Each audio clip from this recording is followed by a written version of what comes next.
BA 4ನೇ semester ಎಲ್ಲ ವಿದ್ಯಾರ್ಥಿಗಳಿಗೆ ಈ ಒಂದು ವಿಡಿಯೋಗೆ ಪ್ರೀತಿಯ ಸ್ವಾಗತ.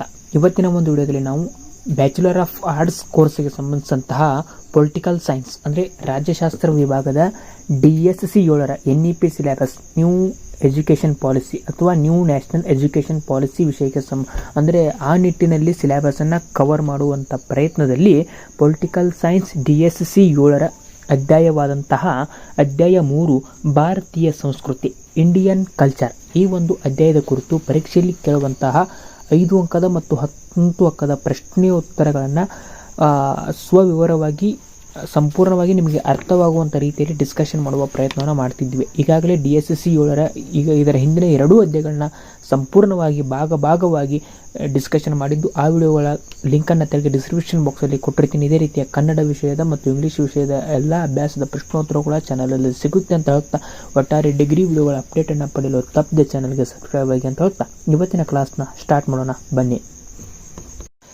ಈ ಒಂದು ಭಾರತೀಯ ಸಂಸ್ಕೃತಿ ಇಂಡಿಯನ್ ಕಲ್ಚರ್ ಎನ್ನುವಂತಹ ಅಧ್ಯಾಯದಲ್ಲಿ 5 ಅಂಕ ಕೇಳುವಂಥ ಒಂದು ಪ್ರಶ್ನೆಯನ್ನು ಇವತ್ತಿನ ಕ್ಲಾಸ್ನಲ್ಲಿ ಡಿಸ್ಕಷನ್ ಮಾಡೋಣ. ಆ ಪ್ರಶ್ನೆ ನಂಬರ್ 1 ಯಾವುದು ಅಂದರೆ, ವಸಾಹತುಶಾಹಿ ನಿರೂಪಣೆಯಲ್ಲಿ ವಿಲಿಯಂ ಜೋನ್ಸರ ಪಾತ್ರವನ್ನು ವಿವರಿಸಿ. ಏನು? ವಸಾಹತು ನಿರೂಪಣೆಯಲ್ಲಿ ವಿಲಿಯಂ ಜೋನ್ಸರ ಪಾತ್ರವನ್ನು ವಿವರಿಸಿ. ಈ ಒಂದು ಪ್ರಶ್ನೆಗೆ ಉತ್ತರವನ್ನು ನೋಡೋಣ ಬನ್ನಿ. ಉತ್ತರವನ್ನು ನೋಡೋದಾದರೆ, ವಸಾಹತು ನಿರೂಪಣೆಯಲ್ಲಿ ವಿಲಿಯಂ ಜೋನ್ಸರ ಪಾತ್ರ, role of William Jones in cultural narrative.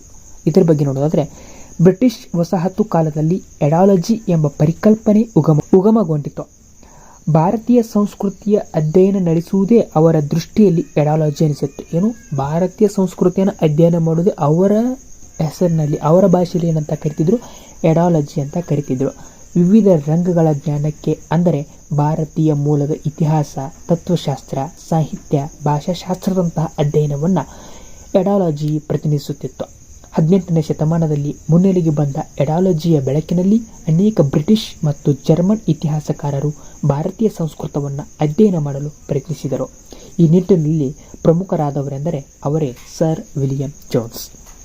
William Jones England ಮೂಲದ ವ್ಯಕ್ತಿ.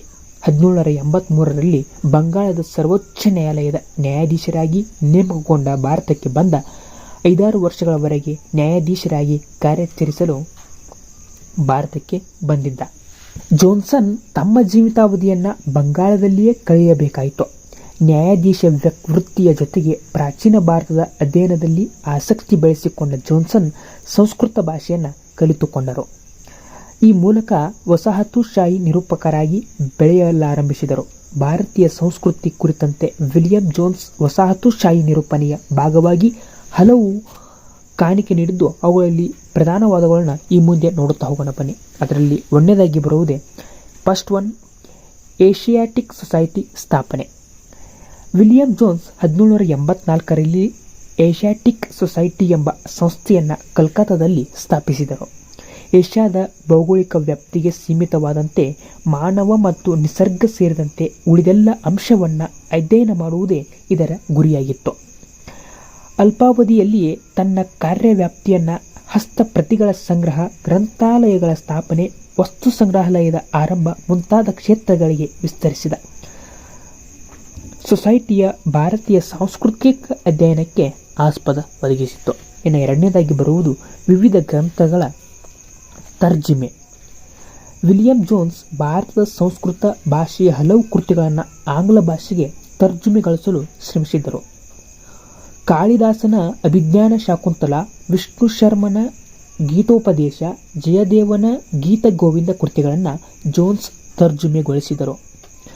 ಆಸಕ್ತಿದಾಯಕ ಅಂಶವೇನೆಂದರೆ, ಕಾಳಿದಾಸನ ಋತುಸಂಹಾರವು ಸಂಸ್ಕೃತದಿಂದ ಜೋನ್ಸ್ ತರ್ಜುಮೆಗೊಳಿಸಿದ ಮೊದಲ ಕೃತಿ ಎನಿಸಿಕೊಂಡಿದೆ. ಇನ್ನು ಮೂರನೇದಾಗಿ ಬರುವುದು ಯಾವುದು ಅಂದರೆ ಜನಾಂಗೀಯ ವಿಂಗಡಣೆ.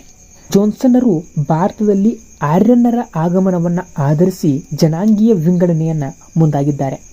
ಅಂದರೆ ಸಾಕಾದಷ್ಟು ಆಧಾರಗಳ ಕೊರತೆಯಿಂದ ಅದನ್ನು ಸ್ಪಷ್ಟವಾಗಿ ನಿರೂಪಿಸಲು ಅವರಿಗೆ ಸಾಧ್ಯವಾಗುವುದಿಲ್ಲ.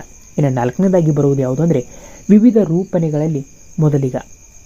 ವಿಲಿಯಂ ಜೋನ್ಸ್ ಭಾರತದ ಶಾಸ್ತ್ರೀಯ ಸಂಗೀತವನ್ನು ಅಧ್ಯಯನ ಮಾಡಿದ ಮೊದಲಿಗ ಎಂಬ ಕೀರ್ತಿಗೆ ಪಾತ್ರರಾಗಿದ್ದಾರೆ. ಜೊತೆಗೆ ಭಾರತದ ಗಿಡ ಮರಗಳನ್ನು ಮತ್ತು ಪ್ರಾಣಿಗಳನ್ನು ವರ್ಗೀಕರಿಸಿದ ಮೊದಲಿಗರೆಂದೂ ಹೆಮ್ಮೆಯನ್ನು ಜೋನ್ಸ್ ಪಡೆದುಕೊಂಡಿದ್ದಾರೆ. ಇನ್ನು 5ನೇದಾಗಿ ಬರುವುದೇ ಪೌರಾತ್ಯ ಭಾಷಾ ಪ್ರವೀಣ. ಜೋನ್ಸ್ ತಮ್ಮ ನ್ಯಾಯಾಧೀಶ ವೃತ್ತಿಯ ಬಳಿಕ ಪೌರಾತ್ಯ ಭಾಷೆಗಳನ್ನು ಕಲಿಯಲು ಶ್ರಮಿಸಿದ್ದರು. ಫಲವಾಗಿ ಸುಮಾರು 12 ಭಾಷೆಗಳಲ್ಲಿ ಪಂಡಿತರೆನಿಸಿದ್ದರು. ಜೊತೆಗೆ ಹಲವು ಪೌರಾತ್ಯ ಕೃತಿಗಳನ್ನು ಆಂಗ್ಲ ಭಾಷೆಗೆ ತರ್ಜುಮೆಗೊಳಿಸಲು ಶಕ್ತರಾಗಿದ್ದರು.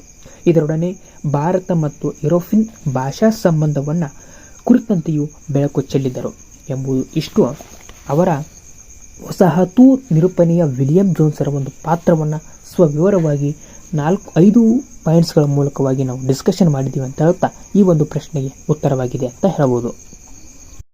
ಇನ್ನು ಮುಂದುವರೆದು ಮತ್ತೆ 5 ಅಂಕದ ಮತ್ತೊಂದು ಪ್ರಶ್ನೆಯನ್ನು ನೋಡೋದಾದರೆ ಪ್ರಶ್ನೆ ನಂಬರ್ 2, ಮೆಕಾಲೆಯ ಇಂಗ್ಲಿಷ್ ಶಿಕ್ಷಣ ಯೋಜನೆಯ ಮುಖ್ಯಾಂಶವನ್ನು ಚರ್ಚಿಸಿರಿ. ಏನು ಮೆಕಾಲೆಯವರ ಇಂಗ್ಲಿಷ್ ಶಿಕ್ಷಣದ ಯೋಜನೆಯ ಮುಖ್ಯಾಂಶವನ್ನು ಚರ್ಚೆ ಮಾಡೋದಾದರೆ ಇದಕ್ಕೆ ಆನ್ಸರ್ನ ನೋಡೋದಾದರೆ ಆಂಗ್ಲ ಶಿಕ್ಷಣ ಅಂದರೆ ಇಂಗ್ಲಿಷ್ ಶಿಕ್ಷಣ ಯೋಜನೆಯ ಬೆಳಕಿನಲ್ಲಿ ಮೆಕಾಲೆಯ ವಸಾಹತುಶಾಹಿ ನಿರೂಪಣೆಯನ್ನು ನಾವು ಗಮನಿಸಬಹುದಾಗಿದೆ.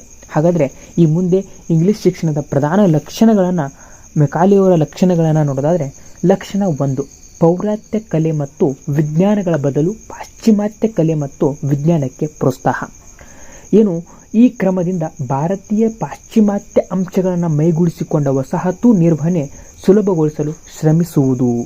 ಇನ್ನು 2ನೇ ಲಕ್ಷಣ ಯಾವುದು ಅಂದರೆ ಪೌರಾತ್ಯ ಕೃತಿಗಳ ಮುದ್ರಣವನ್ನು ಕೈಬಿಡುವುದು.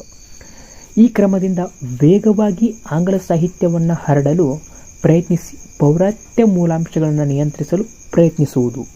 ಇನ್ನು 3ನೇ ಲಕ್ಷಣ ಪೌರಾತ್ಯ ಶಿಕ್ಷಣಕ್ಕೆ ನೀಡುತ್ತಿದ್ದ ಅನುದಾನ ಮತ್ತು ಶಿಷ್ಯ ವೇತನವನ್ನು ಕ್ರಮೇಣ ನಿಲ್ಲಿಸುವುದು. ಈ ಕ್ರಮದಿಂದ ಪೌರಾತ್ಯ ಶಿಕ್ಷಣ ಸಂಸ್ಥೆಗಳನ್ನು ಮುಚ್ಚಲು ಮತ್ತು ವಿದ್ಯಾರ್ಥಿಗಳು ಆಂಗ್ಲ ಶಿಕ್ಷಣದತ್ತ ಆಕರ್ಷಣೆಗೊಳ್ಳುವಂತೆ ಮಾಡುವುದು ಅವನ ಒಂದು ಯೋಜನೆಯಾಗಿತ್ತು. ಇನ್ನು 5ನೇ ಲಕ್ಷಣ ಯಾವುದು ಅಂದರೆ ಆಂಗ್ಲ ಶಿಕ್ಷಕರಿಗೆ ಸಾರ್ವಜನಿಕ ಸೇವೆ. ಮೆಕಾಲೆಯ ಯೋಜನೆಯನ್ನು ಆಧರಿಸಿ 1844ರಲ್ಲಿ ಗವರ್ನರ್ ಜನರಲ್ ಲಾರ್ಡ್ ಹಾರ್ಡಿಂಗ್ ಆಂಗ್ಲ ಶಿಕ್ಷಣವನ್ನು ಪಡೆದವರಿಗೆ ಸಾರ್ವಜನಿಕ ಹುದ್ದೆಗಳಲ್ಲಿ ಆದ್ಯತೆ ನೀಡುವುದಾಗಿ ನಿರ್ಣಯ ಘೋಷಿಸಿದನು.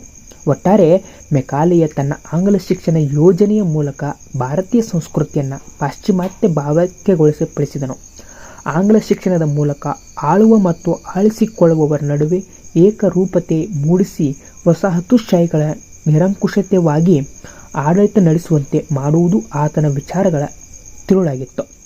ಮೆಕಾಲೆ ಧಾರ್ಮಿಕ ತಳಹದಿಯ ಸಾಂಪ್ರದಾಯಿಕ ಶಿಕ್ಷಣದ ಬದಲು ಶಿಕ್ಷಣವನ್ನು ಉತ್ಪಾದಕ ವಲಯವನ್ನಾಗಿ ಪರಿವರ್ತಿಸಲು ಬಯಸುತ್ತಿದ್ದ.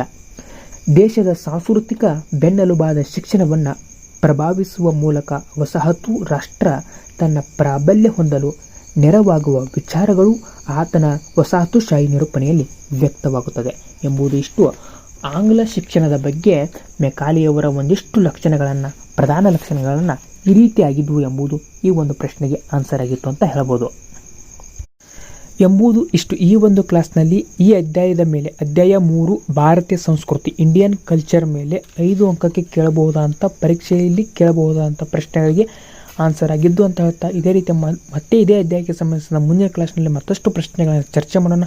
ಅಲ್ಲಿವರೆಗೂ ಎಲ್ಲರಿಗೂ ನಮಸ್ಕಾರ. ಜೈ ಹಿಂದ್, ಜೈ ಕರ್ನಾಟಕ ಮಾತೆ.